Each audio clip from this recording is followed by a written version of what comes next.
Welcome to the next episode of the Austin Bar Association's Council of Firsts. I'm your host, Amanda Arriaga, First Latina Bar President. In today's episode, we're doing something a little bit different. We've partnered with the National Conference for Bar Presidents to do a series of interviews with bar leaders from around the country here in Louisville, Kentucky. So I'm happy to introduce you to all of these leaders that you might not know because they're not from Austin. Juan Thomas is the current secretary of the National Conference of Bar Presidents. He was the 75th president of the National Bar Association, past chair of the American Bar Association's Civil Rights and Social Justice section, and is currently the third vice president of the Illinois Bar Foundation, which will make him only the second African-American lawyer to be in line to become president of that organization since its creation in 1951. He also represents the Illinois State Bar Association in the American Bar Association's House of Delegates, making him the second African-American lawyer in ISBA's 148-year history to serve in that way. Juan is of counsel to Quintaros, Prieto, Wood & Boyer, PA, and is the founder and principal of the Thomas Law Group. He's been named as one of the top 100 trial lawyers by the National Black Lawyers, was named to the class of 2023 Men of Excellence by the Chicago Defender, won the Katie Holmes Educational Foundation Public Service Award for Leadership and Service in the Community in 2018, and he is one of this year's American Bar Association Spirit of Excellence Award winners, which celebrates the efforts and accomplishments of lawyers who work to promote a more racially and ethnically diverse legal profession. I'm honored to have with us today Juan Thomas. Juan, thank you so much for being here today. I want to start at the beginning. Why did you want to be a lawyer? When I was 9 years old, my parents bought me for my birthday a stack of presidential trivia cards. And so at the time, Jimmy Carter was president. And so I read about all the presidents. And I said, you know what? None of these guys look like me. So I began to read about them and wanted to figure out, well, how do they become president? And I realized most were either farmers, particularly early presidents, or they were lawyers. Some were both. And because I grew up having asthma, I knew I didn't want to be outside on a farm. And so I went the route of becoming a lawyer. And I'm still mad today because Barack Obama beat me to it. So, But a little bit of your career is you could end up being the second. That's right. And so I'm looking forward to that. We'll see. So while you were president of the National Bar Association, you created the first LGBTQ lawyer division. Why was that expansion of inclusion so important to you? Well, to be honest with you, it was not on my radar initially. But during my bar leadership service, I was attending other national affinity bar meetings like HNBA, NAPABA, NANABA, and each of them had a section or division for the LGBTQ plus legal community. The NBA did not. In fact, candidly, there had been resistance to that in the NBA for many years, and that goes back to some of the more traditional cultural and religious values that many of our members have and still have in the NBA. But I decided, after seeing what my friends were doing in the Hispanic National Bar and NAPABA and other spaces, that the NBA needs to move into the 21st century and be more inclusive. And then I was told there was a community of lawyers in the NBA who were part of the LGBTQ plus community, but did not come out at NBA conventions and events. And I found that fascinating that they were there, but not organized. And so I worked with a few people who were committed to helping me make this happen. And we got that done. Literally at my last board meeting as president, we passed a resolution to create a division for the LGBTQ plus members of our profession. And now they have a seat on our board of governors, a voting seat. And they've been very active for the last, 5 or 6 years now. I'm very proud of that. What a wonderful legacy to know that your bar already is about inclusion, Right. and that you had to expand it because you realized there's now a subset of people that needed to be included very overtly. Right, right. And to this day, I am finding that while we have the division, we still have to be more inclusive around our environment or our culture within the association, because there are still people that don't always feel comfortable being totally open and expressive as to who they are. So we're still working on that, but we do have the division that's been created, and like I said, they're on the board of governors. Well, congratulations to you for that. Thank you. One of the other things that you co-founded was the National Commission for Voter Justice to address voter suppression across the country while advancing electoral reform and civic engagement. And you did that in 2017. Do you think that is even more important today? Oh, it's critically important, even more today. And sadly, I always say I was the first NBA president whose term was completely under the presidency of Donald Trump. I know this is not a political podcast, but it did raise some challenges for our association because previous president was a lot more friendly to our interest than President Trump. And so when he was openly trying to, what I call, promote voter suppression under the guise of voter integrity, that was just a code language for voter suppression.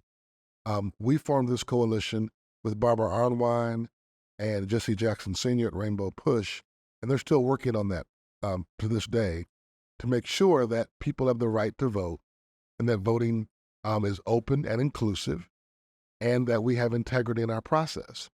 And unfortunately, during that time, there was a deliberate effort trying to undermine the electoral process, and we saw that in obvious ways.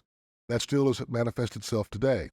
I was troubled to see recently that 2/3 of Republican voters in Iowa believe that Joe Biden is not the legitimate president of the United States. That's problematic. And so I think we still have work to do in this space. I think this year's election will be quite telling in this space. And so I'm very proud of the work that we did back in 2017. That's continued to this day. Why do you think this is such a controversial topic? I know one of the things we're talking about with NCBP is the rule of law, democracy, free and fair elections.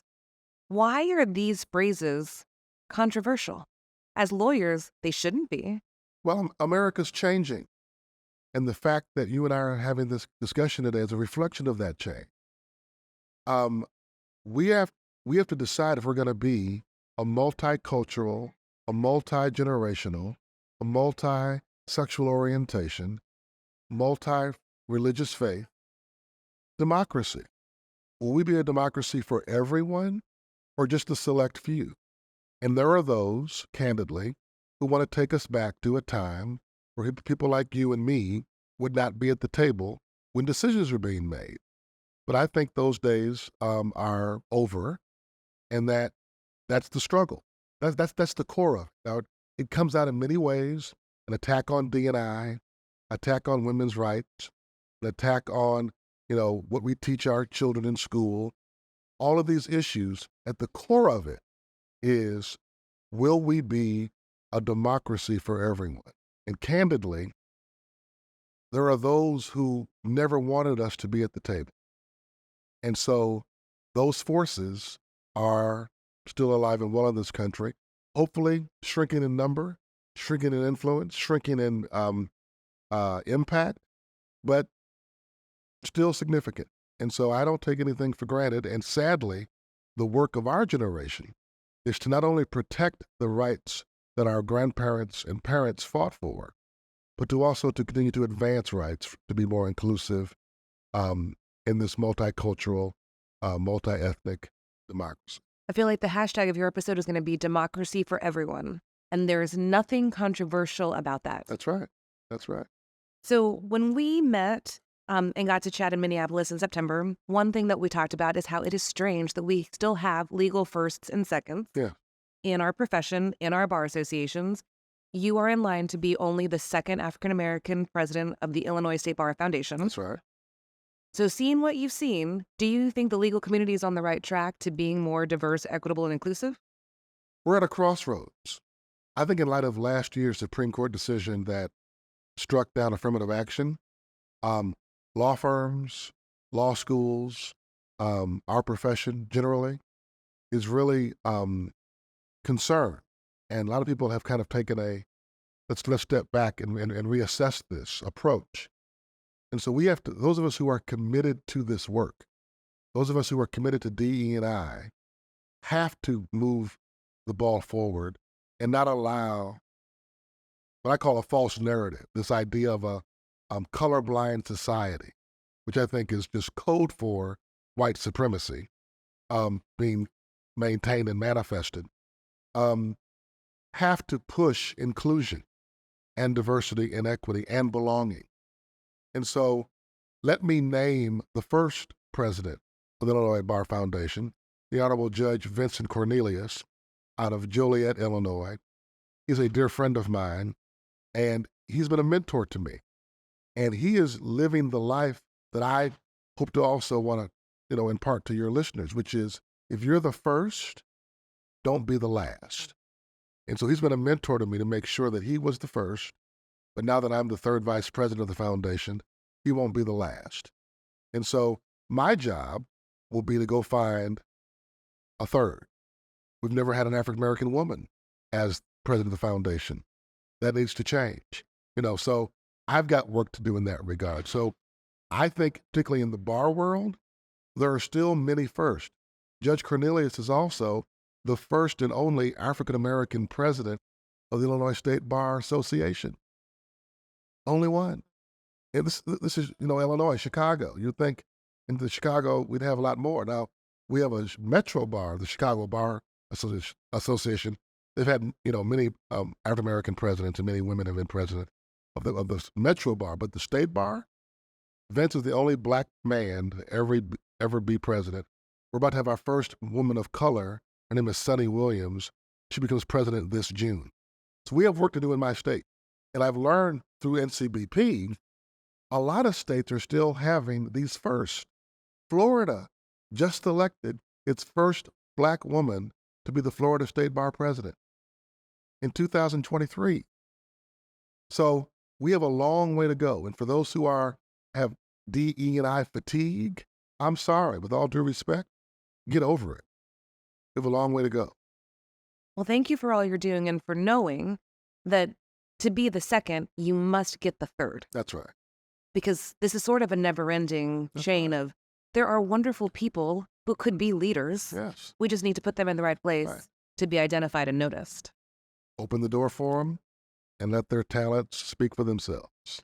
Speaking of leaders, what does NCBP mean to you? Wow. NCBP for me is what I call iron sharpening iron. It is like-minded leaders coming together to grow and improve and continue what a mentor said to me many years ago, being a lifelong learner. I'm always looking for new lessons, new insights, new perspectives on how to not only be a better leader, but to be a better lawyer, be a better person, be a better husband, a better brother, a better uncle, a better son. So I like being around people that share those common values. We may not always agree on policy or even perspective or approach, but I think this organization helps me connect with people who have what I call high ideals and want to grow and do better. And so I love the family, I love the community, and I'm honored to be a part of it. It was interesting when I came to my first meeting in September. It was almost like walking into an AP class where it's the leaders of leaders. Yes. And you might feel like weirdos sometime that you want to make change and you have big ideas and you have new initiative. And then you walk into this AP class and everyone is like you. Right. And it's so fun to know that there's this peer model that exists that we can learn from. Yes, absolutely. What advice do you have for lawyers who'd like to follow in your footsteps?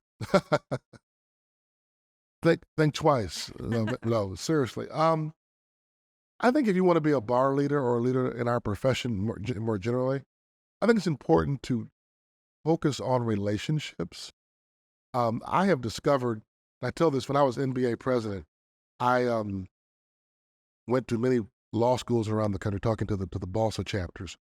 In Illinois, we have 9 law schools, and I spoke at 8 of them during my presidency. And I focused my remarks always on what I call the lie.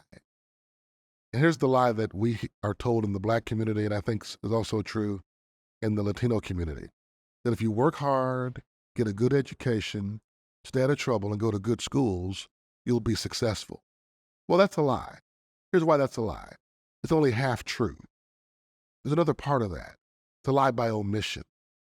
And the other part is the importance of relationships. Developing genuine relationships that will open up doors, that will give you opportunities and bring you into the table. And that is not always taught to people in our communities. We're taught to just focus on ourselves and what I call rugged individualism. No.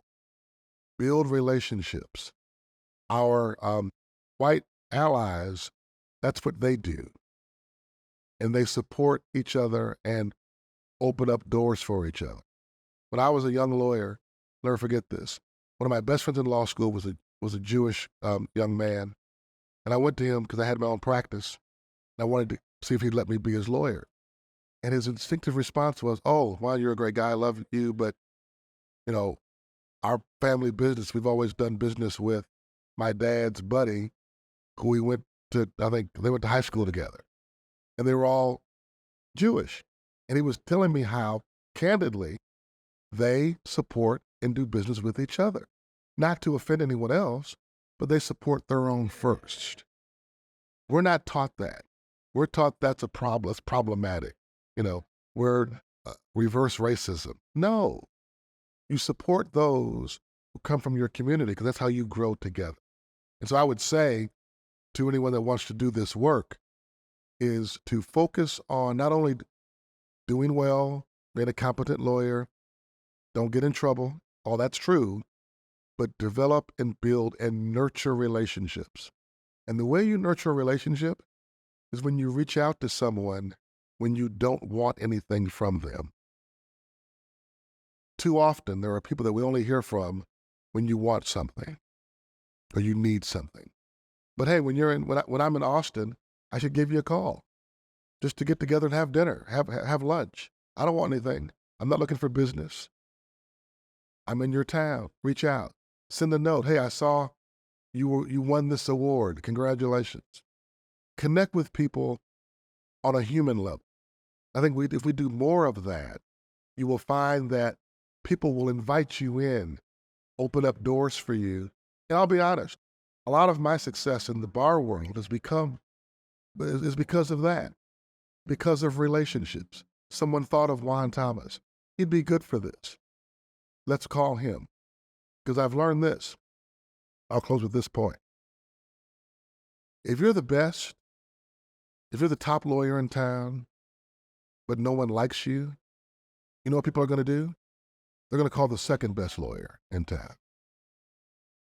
Because you and I know hundreds of lawyers. You don't have to refer me. You can refer somebody else. It's based upon our relationship. And so I think that's critically important for young lawyers to understand, is to build those and nurture those relationships. And candidly, you don't do it always on a phone. We've gotten used to these devices. Sometimes we need to get together, have a cup of coffee or whatever your favorite, drink is, and get to know each other. Well, thank you for taking the time to talk to me. Our audience is going to love all your words of wisdom. And I'm looking forward to you coming to Austin so we can have that dinner. I look forward to it. Thank you so much. Thank you. Thank you for having me.